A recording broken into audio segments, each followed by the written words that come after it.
네, 오늘 본문 말씀을 가지고 빼앗긴 언약궤 또 승리하신 하나님이라는 제목으로 여러분과 말씀 나누기 원합니다.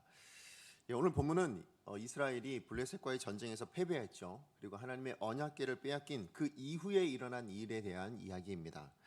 2주 전에 우리가 나눴듯이 이스라엘 사람들은요, 이스라엘은 이 블레셋과의 전쟁에서 처음엔 4천 명이 죽지요. 그리고 패배하게 됩니다. 이때 이스라엘 이 장로들이 함께 모여서 이 블레셋을 다시 물리칠 방안을 이제 강구하게 되는데, 그것이 하나님의 언약궤를 성막에서부터 전쟁터로 가지고 오는 것이었습니다. 하나님의 언약궤만 있으면 우리는 승리할 수 있다, 당연히 블레셋을 물리칠 수 있다, 이렇게 생각했던 것입니다. 하지만 어떻게 됐죠? 이스라엘은 그 두 번째 전쟁에서 무려 3만 명이나 되는 그 이스라엘의 군대가 죽어버리는 엄청난 패배를 당하게 됩니다. 그리고는 전쟁터로 가져왔던 그 하나님의 언약궤까지 빼앗겨버리는 너무나도 비참한 상황 가운데 놓이게 되었습니다. 자, 그런데 이렇게 승리했던 이 블레셋은요, 결국 이 하나님의 언약궤를 뭐로 여겼냐면 전쟁의 전리품으로 여겼어요. 그리고는 이 블레셋에 이제 다시 가지고 돌아가는데, 사실 블레셋에 5대 도시가 있습니다. 그 도시 중에 하나인 아스돗에 이르게 됩니다. 자, 우리 1절 말씀 같이 한번 읽어보겠습니다. 시작. 블레셋 사람들이 하나님의 궤를 빼앗아 가지고 에베네셀부터 아스돗에 이르니라. 아멘. 자, 우리 1절 말씀을 보면요, 지금 이 블레셋과 이스라엘이 어디서 싸웠는지가 나와요. 어디서 싸웠습니까? 그 지명이 나와요. 어디입니까? 에베네셀이죠. 에베네셀. 여러분, 에베네셀 어디서 많이 들어보신 거 아닙니까? 그렇죠? 굉장히 유명하죠. 무슨 뜻인지 혹시 아십니까? 여호와께서 여기까지 도우셨다라는 뜻이에요. 그러니까 다시 얘기하면 이 에베네셀은 하나님께서 여기까지 도와주셔서 우리가 승리할 수 있었습니다 라는 너무나도 좋은 의미를 가진 그런 지역이었거든요. 자, 그런데 오늘 본문에서 보면 이 에베네셀, 하나님께서 여기까지 도우셔서 승리할 때라는 바로 그 자리에서 어떻게 됐어요? 이스라엘 백성들이 패배하고 만 것입니다. 결국 이 의미가요, 이렇게 바뀐 것 같아요. 어떻게 바뀌었을까요? 여호와께서 여기까지만 도와주신 것 같다.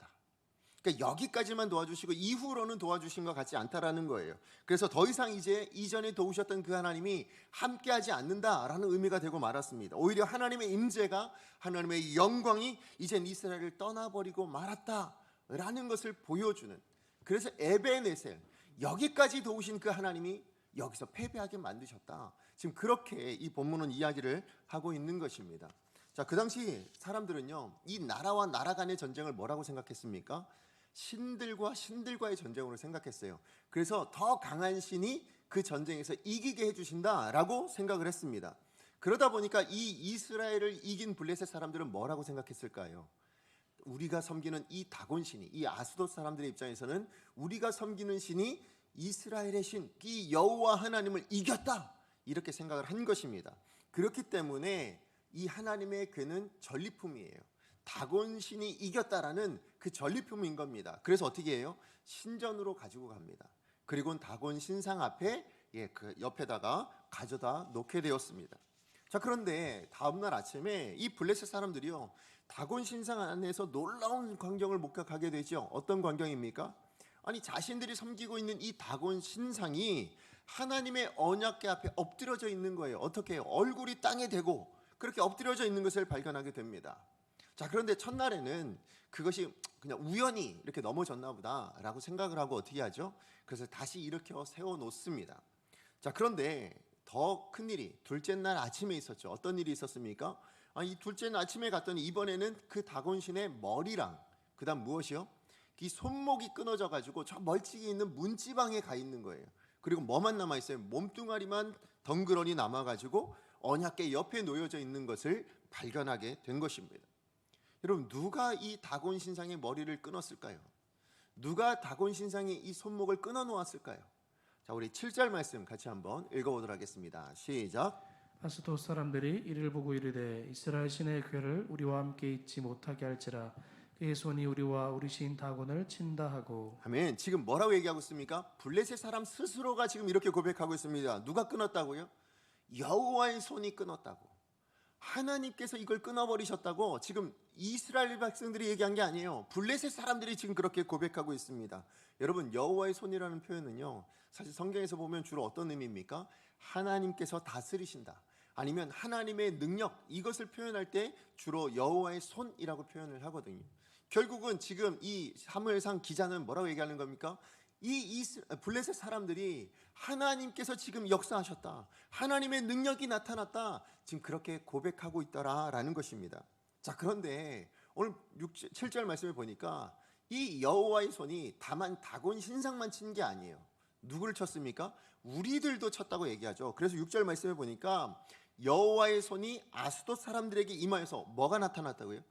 독한 종기가 나타났다고 얘기합니다. 너무나 그것이 뭐예요? 생명을 앗아갈 정도로 독한 종기가 나타났다고 이야기합니다. 그래서 망하게 하셨다, 그렇게 6절에 표현이 되어 있어요. 그러니까 다곤 신상은 부러져 가지고요, 부서져 가지고 널브러져 있습니다. 자기들은 독한 종기로 해서 지금 죽게 생겼어요. 그러니까 얼마나 이 아스돗 사람들이 힘들었겠습니까? 그래서 이 아스돗 사람들이 어떻게 해요? 비상대책 회의를 엽니다.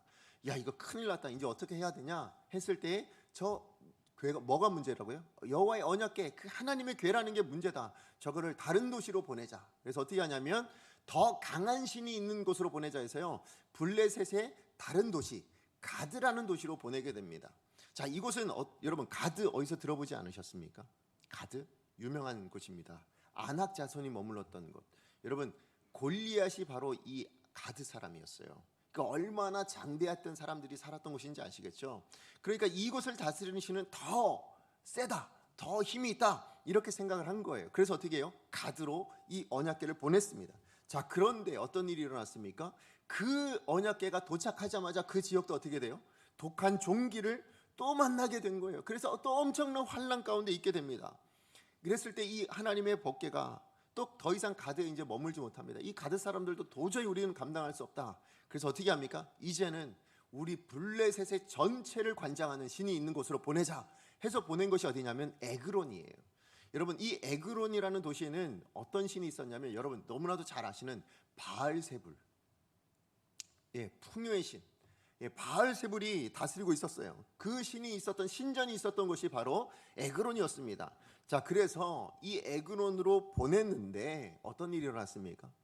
그곳에서조차도 이 언약궤가 도착하자마자 뭐예요? 독한 종기가 또 나타나기 시작합니다. 그래서요, 사망의 환란이라고 여길 만큼 큰 고통이 나타났다, 그렇게 11절은 이야기하고 있어요. 그래서 살려달라는 소리가 하늘에 사무쳤다라고 오늘 우리가 읽었던 12절 말씀 가운데 나타나고 있습니다. 이렇게 이야기가 되고 있어요. 결국은 이 블레셋은요, 전쟁의 전리품, 승리의 전리품으로 가져갔던 그 하나님의 언약궤 앞에서 어떻게 된 겁니까? 완전히 제압을 당하고 만 거예요. 누가요? 블레셋 사람들이요, 블레셋 신들이요. 그래서 하나님 앞에 완전히 굴복하게 됩니다.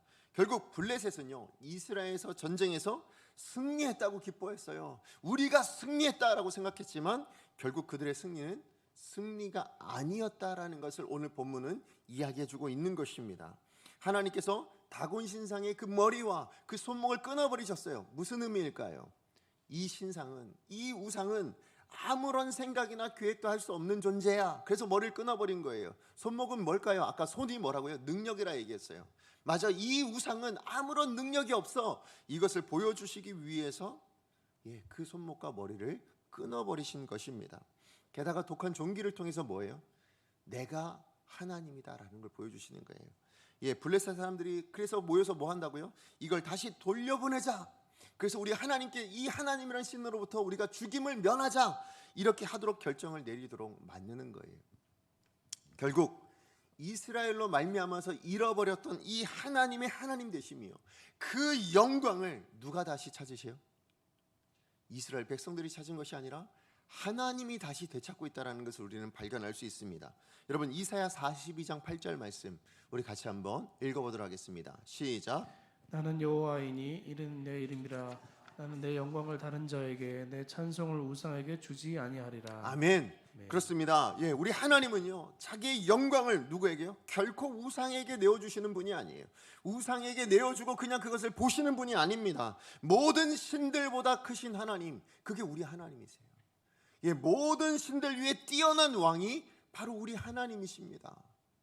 모든 신들보다 높고 여호와 같은 신이 없다라고 말씀하시는 바로 그분이 우리 하나님이시거든요. 그러다 보니까 그분이 자기의 영광을 그냥 내버려 두실 리가 없어요. 저 우상 앞에 짓밟히고 저 우상 앞에 조롱받는 것을 결단코 그냥 내버려 두시는 분이 아니십니다. 자, 그렇다면 이렇게 오늘 블레셋을 굴복시키시고 또 하나님의 영광을 직접 되찾아 주시는 이 언약궤의 이야기를 통해서 오늘 본문의 말씀을 통해서 하나님께서 우리가 깨닫기를 원하시는 것, 오늘 이 말씀을 통해서 우리에게 말씀하시고자 하는 바가 무엇일까요? 저는 오늘 두 가지로 저와 여러분 나누기를 원합니다. 자, 첫 번째예요. 하나님께서 우리 가운데 이 말씀을 통해서 깨닫게 하길 원하시는 건 뭐냐면, 죄는 사람을 상상도 하지 못할 만큼 미련하게 만들더라라는 것입니다.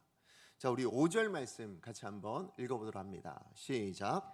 그러므로 다곤의 제사장들이나 다곤의 신전에 들어가는 자는 오늘까지 아스돗에 있는 다곤의 문지방을 밟지 아니하더라. 아멘. 오늘 이 이야기의 배경이 뭔지 아시죠?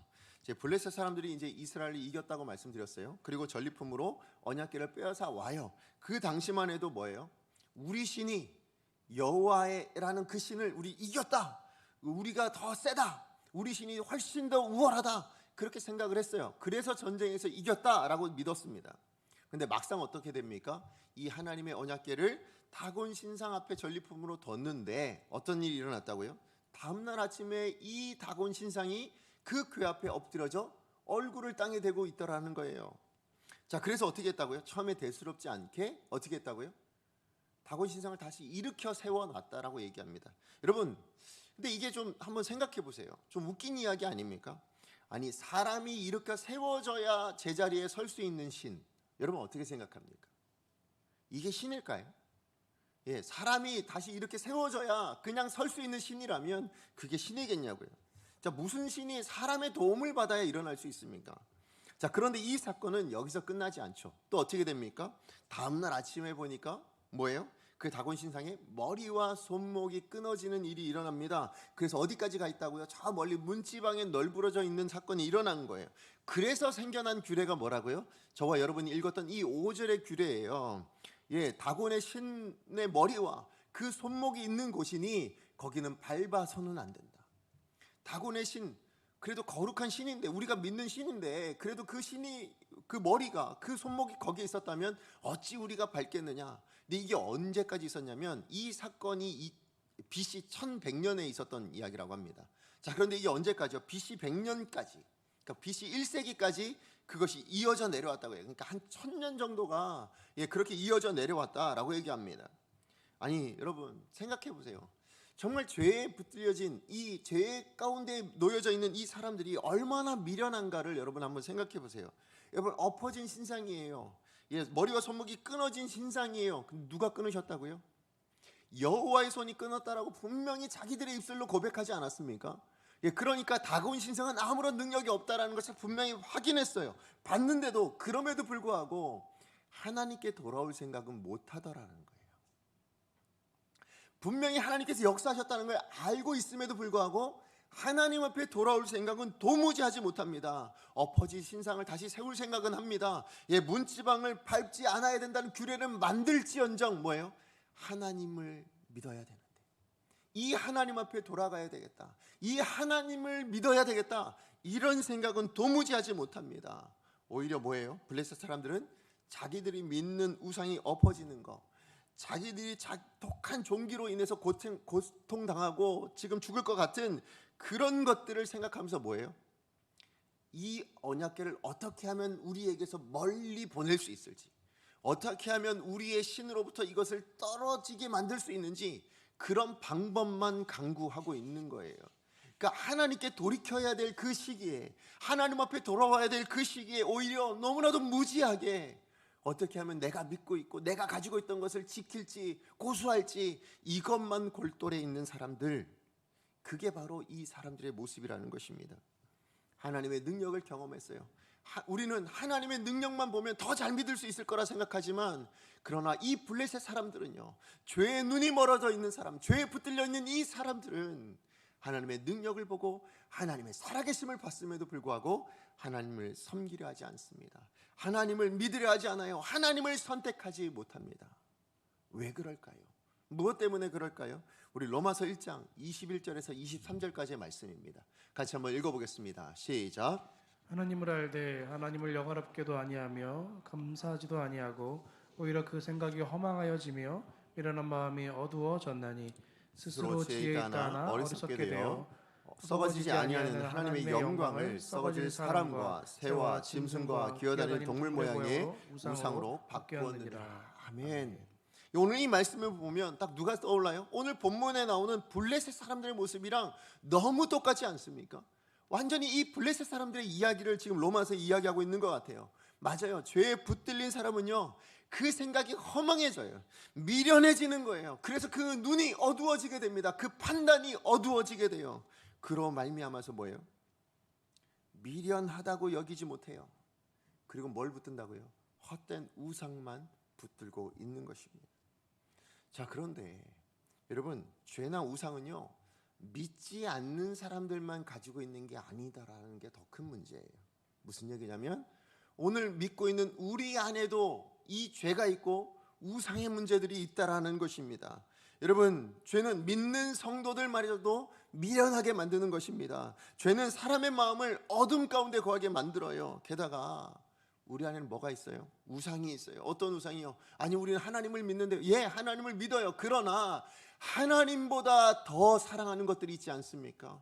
엘리 제사장이 그랬잖아요. 하나님을 섬기는 제사장 마음 안에 뭐가 있었습니까? 하나님보다 내 가족이 더 우선하고 하나님보다 내 아들들이 더 사랑한다라는 마음들이 있었기 때문에 그가 망하게 되지 않았습니까? 오늘날 우리에게도 똑같지 않나요? 저와 여러분 마음 가운데 하나님보다 더 사랑하는 것이 있지 않습니까? 하나님의 뜻보다도 여러분 더 내세우고 있는 뜻이 있지 않냐는 거예요. 그걸 뭐라고 부른다고요? 우상이라 부릅니다. 우상은 다른 의미가 아니에요. 하나님보다 더 사랑하는 거예요. 하나님보다 더 신뢰하고 하나님의 뜻보다 더 우상하는 거, 그게 바로 우상이에요. 그게 우리의 마음 안에도 있더라고요. 그렇기 때문에 여러분, 하나님을 알지만, 하나님을 믿는다 하지만 하나님을 두려워하지 않는 마음들이 있어요. 그게 우상을 두게 만드는 거예요. 그게 우리 인생 가운데 죄가 있도록 만드는 것입니다. 여러분, 여러분의 지혜가, 여러분의 생각이 옳다고 생각하십니까? 그것이 그러나 하나님 뜻보다도 더 옳겠습니까? 그렇지 않다라는 것입니다. 그런데 우리는 종종 우리의 생각을 하나님 뜻보다 더 우선합니다. 하나님의 뜻을 뛰어넘도록 만들고 있습니다. 그게 우리들의 모습들이라는 거예요. 그런데요, 하나님은 죄를 결코 그냥 두시지 않습니다. 여러분 기억하세요. 하나님은 죄를 결코 그냥 보시는 분이 아니십니다. 우상을 가만히 내버려 두시는 분이 아니십니다. 이스라엘이 언약궤를 가지고도 패배했어요. 예, 하나님을 섬기는 제사장이었음에도 불구하고 하나님의 심판을 받을 수밖에 없었던 그 엘리처럼, 뿐만 아니라 하나님을 이겼다 여겼던 이 블레셋의 이 우상 다곤이 쓰러지고 독한 종기로 말미암아 죽을 것 같은, 아니 죽어버리는 그런 고통을, 그런 환난을 당했던 이 사람들의 모습처럼 죄는 하나님이 미워하시는 거예요. 우상은 하나님이 가만 내버려 두지 않으신다라는 것입니다. 자, 그런가 하면 두 번째로 하나님께서 우리 가운데 말씀하시고자 하는 것, 두 번째는 뭔가 하면 우리 인생은요, 반드시 심은 것을 거두게 돼 있다라는 거예요. 여러분, 사실 오늘 이스라엘의 이 패배를 가지고 왔던 이 블레셋은요, 그저 이때만 블레셋이 역사하거나 아니면 이들과 싸웠던 것이 아닙니다. 여러분, 아브라함 때부터 시작해서, 그러니까 창세기부터 시작해가지고요, 출애굽기를 지나서 여호수아 사사기 시대를 지나서 사무엘과 다윗 때에 이르기까지, 아니 그 이후에 이르기까지요, 끊임없이 이스라엘과 부딪혀야 했던 나라였습니다. 그런데 이 나라가요, 여러분 그 당시에 이스라엘 지도를 한번 보시면, 여러분 어딘가에 성경 지도 있으면 한번 보세요. 그 블레셋이라는 지역은요, 가나안 땅 전체로 보자면, 가나안 땅이라는 전체로 보면 고작 1%에서 2% 정도밖에 차지하지 않는 아주 작은 도시국가예요. 5개 도시로 이루어져 있는 아주 너무나도 작은, 그런 도시국가입니다. 자, 그럼에도 불구하고 이 작은 나라가 끊임없이 이스라엘을 괴롭히는 국가가 됐어요. 어떻게 가능했을까요? 여러분, 이거는요, 가나안 땅 정복 시기에 이미 예견되어 있었던 이야기입니다. 여러분, 여호수아서를 보시면 아시는데요, 여러분 하나님께서 여호수아를 통해서 뭐라고 명령하시죠?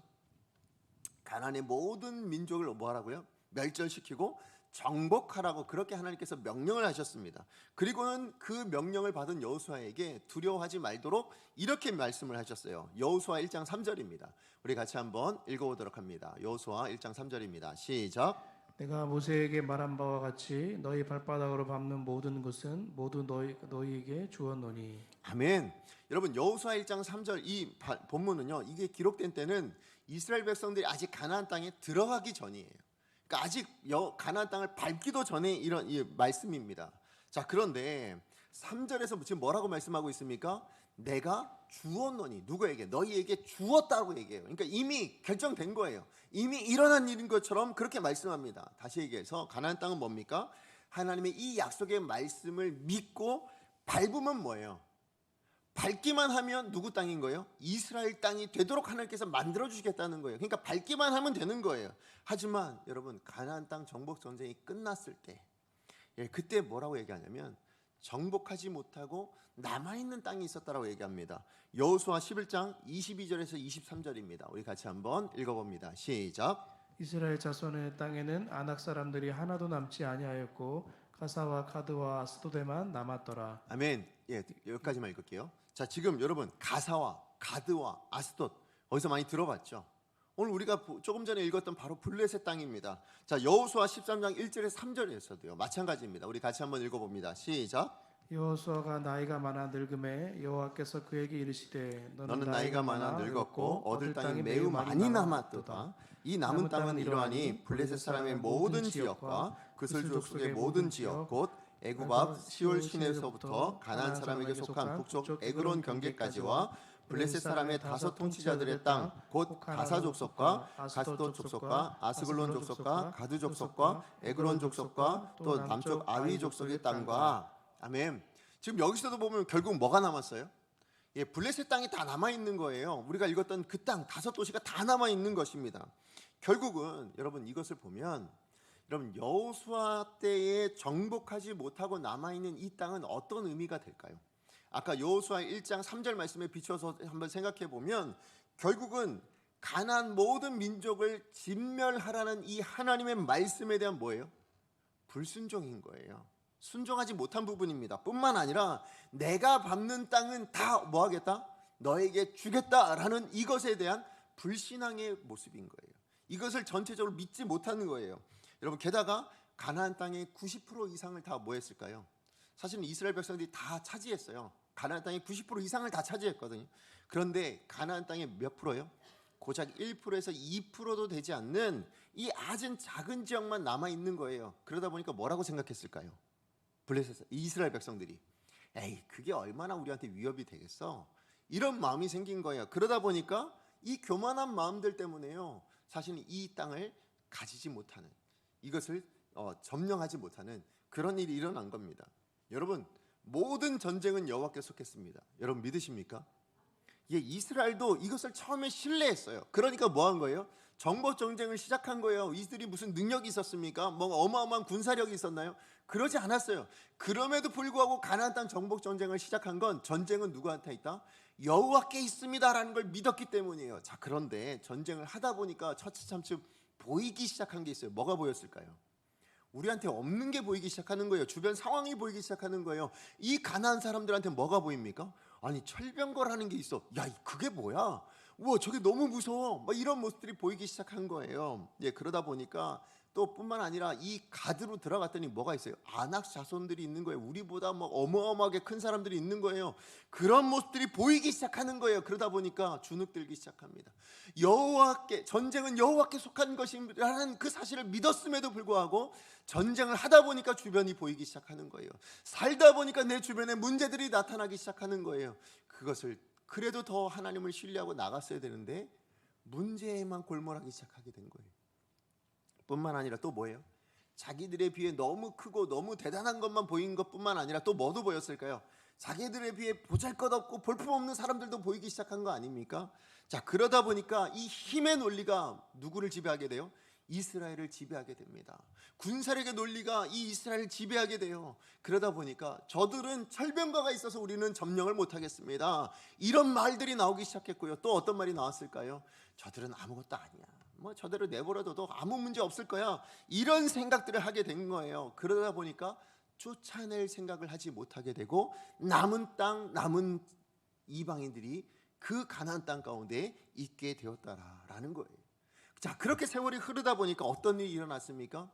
그렇게 남겨진 그 사람들이요, 우리에게 아무런 영향력도 주지 못할 거라 생각했던 이 블레셋, 고작 1%, 2%밖에 차지하지 않았던 그 블레셋 사람들이 일어나게 된 겁니다. 이스라엘의 가시가 되어버렸어요. 그래서 너무나 오랫동안 이 이스라엘 백성들을 괴롭히기 시작합니다. 그렇게 오늘 본문에서 뭐라고 얘기합니까? 우리가 읽었던 이 사무엘상에 뭐라고요? 이 블레셋에 의해서 이스라엘 백성들 34,000명이 죽습니다. 그리고 하나님의 언약궤까지도 빼앗기게 되는 이런 일이 일어나고 말았다라는 것입니다. 그렇습니다. 여러분, 여호수아 때예요. 이스라엘 백성들이, 아니 사사기 시대에 그 이스라엘 백성들이 남겨놓았던 이 불순종의 씨가, 그 불신앙의 씨가, 이 교만함이, 그래서 그 교만함에 의해 뿌려졌던 그 씨앗들이 결국 자라서 이스라엘 백성들을 어떻게 괴롭혔는지는 우리가 볼 수 있어야 된다는 거예요. 지금 오늘 본문을 통해서 하나님께서는 그걸 보기를 원하시는 거예요. 지금 당하는 이 고통은 지금의 문제뿐만이 아니라 이전에 이미 이스라엘 백성들이 심어놓았던 그 씨앗들이었다라는 것을 알게 해주시는 겁니다. 맞아요. 인간은요, 오늘 심은 것을 가지고 뭐예요? 내일 거두는 인생이에요.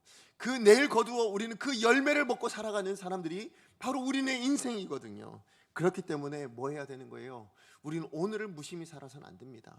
지금 주어진 이 순간을 우리는 아무 생각 없이 그렇게 살아서는 안 됩니다. 오늘 심은 것이 내일의 열매로 내 삶 가운데 나타날 것이기 때문에, 그래서 우리는 오늘을 잘 살아야 되는 거예요. 오늘 우리는 잘 심어야 되는 거예요.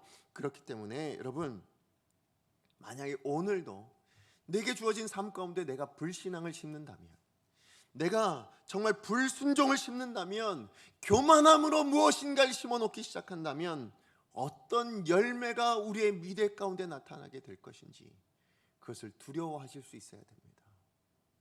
여러분, 하나님을 두려워하실 수 있어야 돼요. 그 마음으로 오늘 어떻게 살아야 될까요? 순종하십시오. 그 마음으로 오늘 하나님 앞에서 믿음으로 오늘 주신 이 말씀을 신뢰함으로 여러분의 삶을 살아내시기 바랍니다. 이게 하나님이 우리 가운데 원하시는 부분이에요. 자, 말씀의 결론으로요. 그런데 우리에게는 좀 심각한 문제가 있어요. 어떤 문제일까요? 그거는 우리를 미련하게 만드는 그 죄가 우리 안에 여전히 있다라는 게 문제예요. 그렇죠? 우리는 하나님을 믿어요. 우리는 하나님을 신뢰합니다. 우리는 하나님 앞에 이렇게 예배하는 사람들입니다. 그런데 여러분, 내면을 찾아보시면, 자세히 들여다보시면 여전히 우리는 죄가 있어요. 뿐만 아니라 뭡니까? 이스라엘 백성들과 같이 그렇게 죄 가운데 살 뿐만 아니라 이 블레셋 사람들처럼 우상조차도 우리 마음 안에 있더라는 거예요. 그게 우리들의 모습입니다. 자, 그럼 어떻게 하면 좋을까요? 자, 우리는 어떻게 돼야 될까요? 그렇게 본다면 우리는 마땅히 이 블레셋처럼, 이 이스라엘 백성들처럼 하나님의 심판으로 말미암아서 죽음을 당해야 되고 패배를 당해야 되는 게 우리의 모습이에요. 하나님의 심판을 당해야 되는 게, 고통을 당해야 되는 게, 그게 우리들의 마땅한 모습이라는 거죠. 이게 문제라는 거예요. 자, 그런데요, 너무 감사한 건 뭐냐? 여러분, 2000년 전에 뭐라고요? 예수님께서 십자가에 달려 죽으셨다라는 거예요. 누구를 위해서요? 오늘 지금 내 모습을 위해서요. 과거의 죄만이 아니라 오늘 지금 내 모습을 위해서, 내일 나의 모습을 위해서 십자가를 지셨다. 그리고 부활의 역사를 허락하셨다라는 것입니다. 다시 얘기해서 여러분, 이스라엘의 죄로 인해서 이스라엘에서 뭐가 떠났어요? 하나님의 영광이 떠나버렸죠. 그래서 이 이스라엘 범죄함으로 말미암아서 하나님의 언약궤를 블레셋에게 빼앗기기도 했습니다. 그래서 거기에 내어주게 된 거죠. 뭐가요? 이스라엘에게서 이제 누구에게로요? 블레셋에게로 내어준 거예요. 하지만 하나님은 이 이스라엘의 패배, 블레셋에게 언약궤를 내어주심으로 오히려 뭘 이루셨습니까? 이 언약궤가 블레셋으로 들어감으로 말미암아 뭐가 일어났어요? 하나님의 승리를 다시 한번 회복시키시잖아요. 그 블레셋을 망하게 만드시잖아요. 그게 하나님의 역사이셨습니다. 마찬가지예요. 여러분, 언약궤가 블레셋 깊숙이 들어감으로 블레셋 온 성읍에 사망의 환란을 겪게 하셔서 하나님 앞에서의 패배를 인정하게 만들어 줍니다. 그래서 하나님의 하나님 되심, 하나님의 승리를 그 블레셋 모든 사람들 앞에 드러내고 있는 것을 우리는 이 말씀을 통해서 봅니다. 이 사건이 무엇을 보여주고 있을까요? 뭘 예표하고 있는 걸까요? 오늘 아까 말씀드렸던 바로 예수 그리스도의 십자가 사건인 줄로 여러분 믿으시기 바랍니다. 어떤 의미일까요? 여러분, 언약궤의 심판은 예수님의 십자가의 사건을 보여주는 거예요. 무슨 의미냐면 범죄함으로, 우리가 범죄함으로 하나님께서 누구를? 예수님을 죽음 가운데, 사망 가운데, 십자가 가운데 내어주셨어요. 자, 그런데 예수님이 그 사망 가운데로 들어가시니까, 예수님이 그 사망의 중심 가운데로 들어가니까 어떤 일이 일어납니까? 사망이 패배하더라고요. 사망이 패배하고 누가요? 하나님의 살아계심, 하나님이 하나님 되신다, 승리하셨다, 이것을 보여주시더라고요. 사랑하는 성도 여러분, 우린 기억해야 됩니다. 하나님은 우리의 죄악을 그냥 내버려 두시는 분이 아니세요. 죄가 얼마나 우리를 하나님께로부터 멀게 만드는지, 하나님을 얼마나 그 믿음을, 하나님 믿는 믿음을 어둡게 만드는지를 너무나도 잘 아시기 때문에 하나님 이 죄를 그냥 내버려 두시는 분이 아니에요. 만약에 우리가 오늘도 불신앙으로 살고 불신종으로 살고 교만함으로 그렇게 우리 하루하루를 심어간다면 그 열매가 사망일 것이고 심판밖에 없다라는 것을 누구보다도 하나님이 잘 아십니다. 맞아요.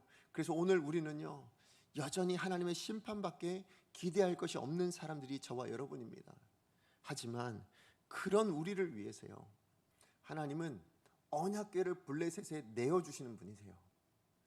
수치를 당한다 할지라도, 하나님이 졌어 라는 그 조롱을 당한다 할지라도 하나님은 언약궤를 블레셋 가운데로 보내셨던 분이세요. 왜요?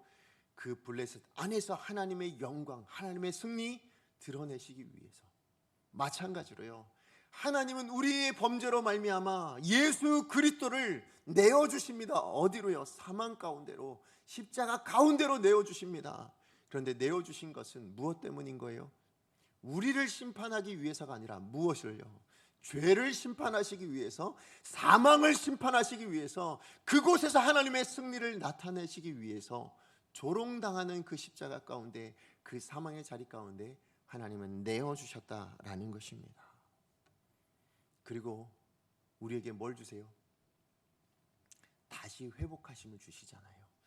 이 언약궤가 다시 이제 어떻게 될까요? 이스라엘 백성들에게로 돌아갑니다. 맞아요. 그 죄로 말미암아 이스라엘 백성들이 패배했다고 생각했지만 하나님은 회복해 하심으로 돌이키시더라고요. 그게 우리 하나님이십니다. 그게 오늘 저와 여러분이 살아가는 우리의 삶의 근거이자 이유인 거예요. 우리는 오늘도 죄를 졌고요, 어제까지도 죄를 심었어요. 자, 그런데 내일 우리를 기다리는 건 뭘까요? 심판일까요? 아니라고 말씀하십니다. 회복이라고 얘기하세요.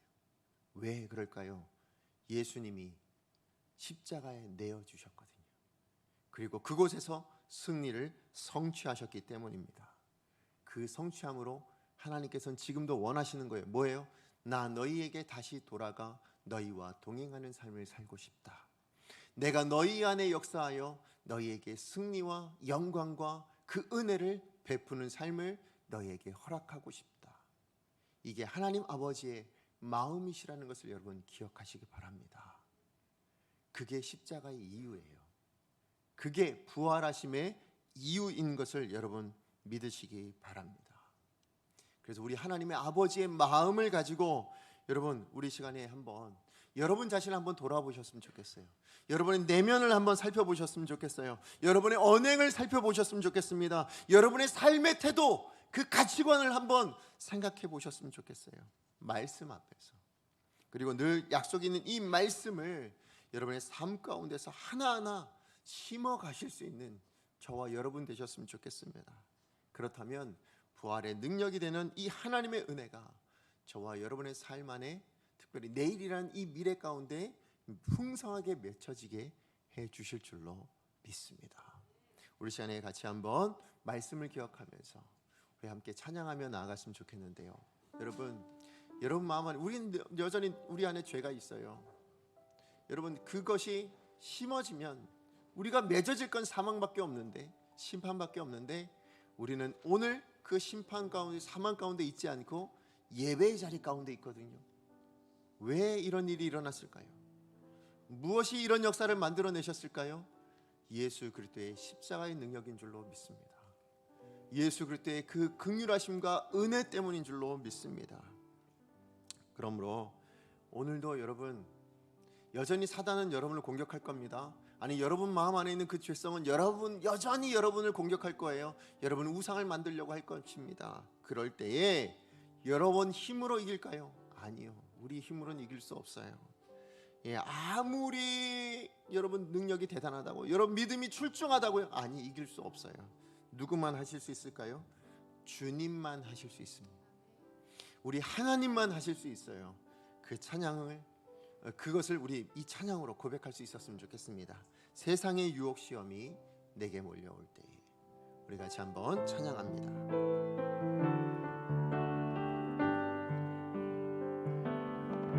세상의 유혹 시험이 내게 몰려올 때 나의 힘으로 그것들 모두 우리 힘으로 결코 되지 않습니다. 거대한 폭풍 가운데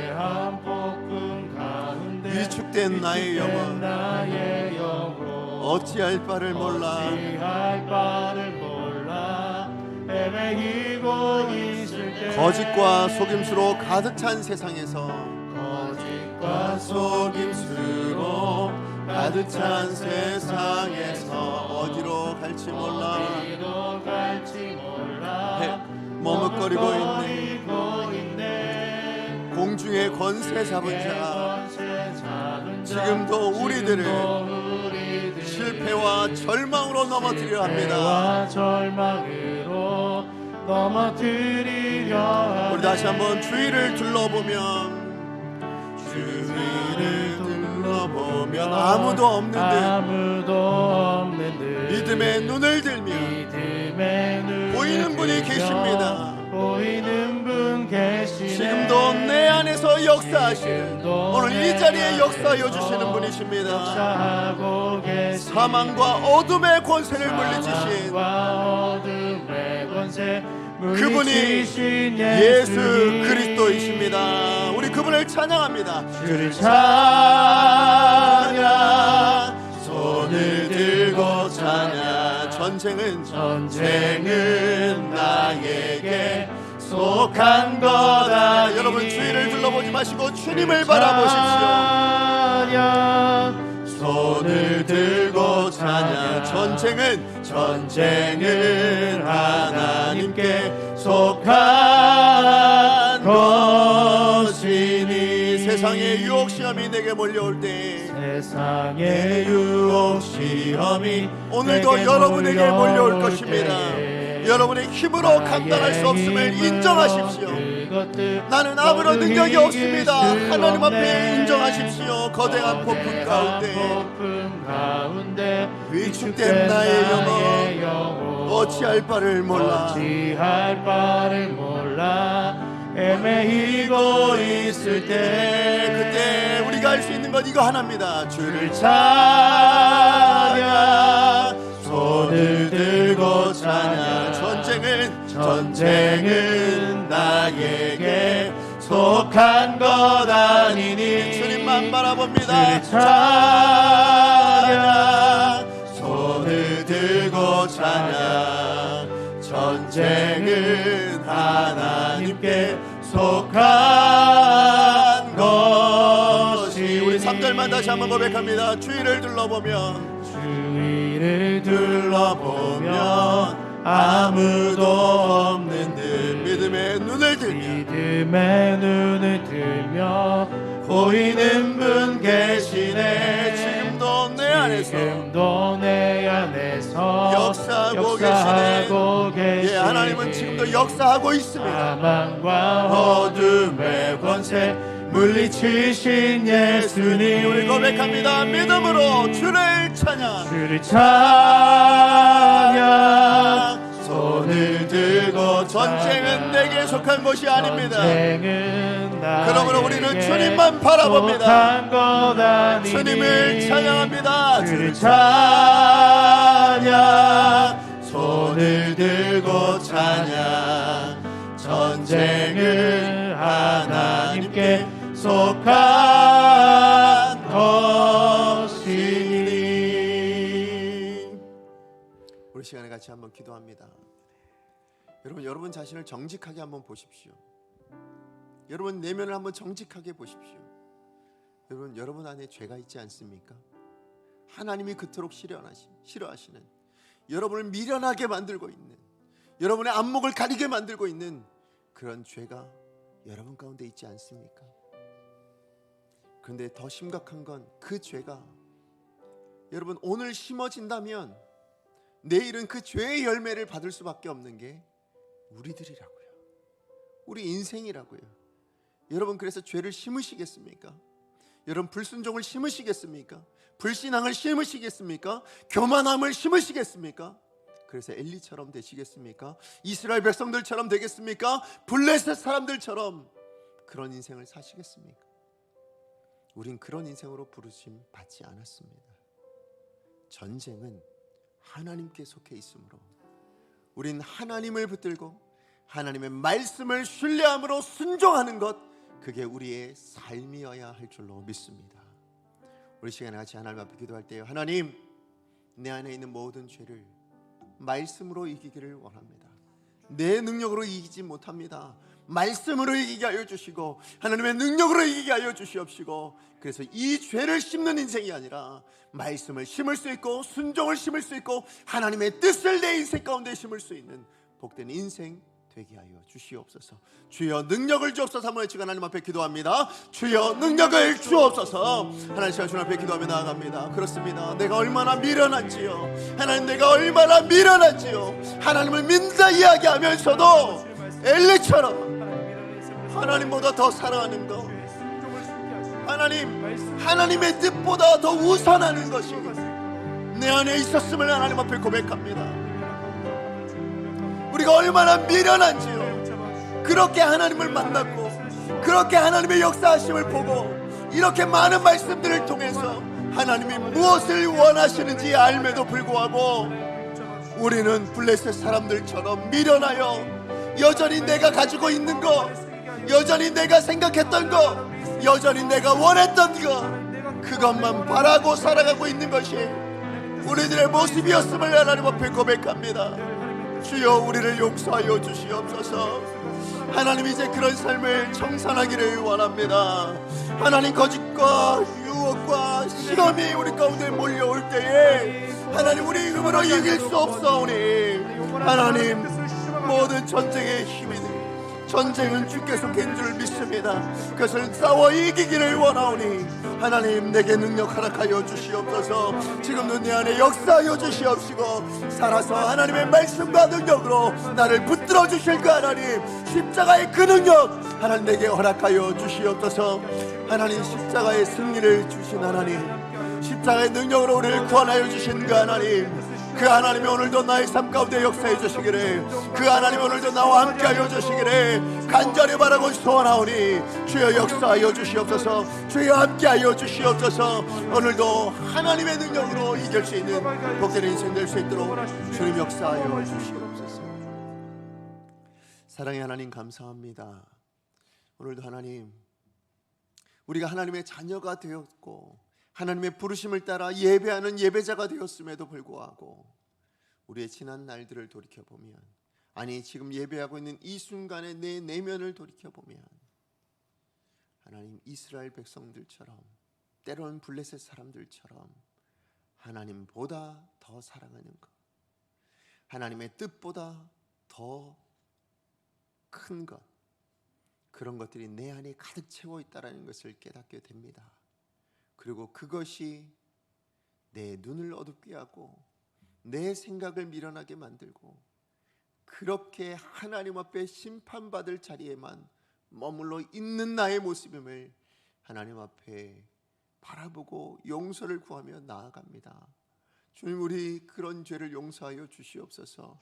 그런 나의 영혼을 주님 긍휼히 여겨 주시옵소서. 오늘 예배한 우리 모든 성도님들의 심령 한 사람 한 사람에게 하나님 그 모든 것을 말씀 앞에 비춰볼 수 있는 하나님 그 말씀의 거울이 있게 하여 주시옵소서. 그리고 그 모든 것은 모양이라도 다 버릴 수 있는 복된 이 시간 될 수 있도록 주님 역사하여 주시옵소서. 세상에 어떤 유혹과 시험이 다가온다 할지라도 우리 안에 지금도 살아계셔서 역사하시는 그 하나님의 능력으로 넉넉히 이겨낼 수 있는 복된 인생들이 되게 하여 주시옵소서. 말씀을 심게 하여 주시고 그 말씀의 순종함을 심는 오늘이 되게 하여 주셔서 내일은 그 말씀의 약속의 은혜를 그 열매를 누리고 순종의 열매를 누릴 줄 아는 복된 우리 성도님들 다 되게 하여 주시옵소서. 그래서 하나님이 기뻐하시는 복된 인생으로 남은 생을 살아내는 우리 성도님들 한 분 한 분 다 되게 하여 주시옵소서. 예수님의 이름으로 기도합니다. 아멘.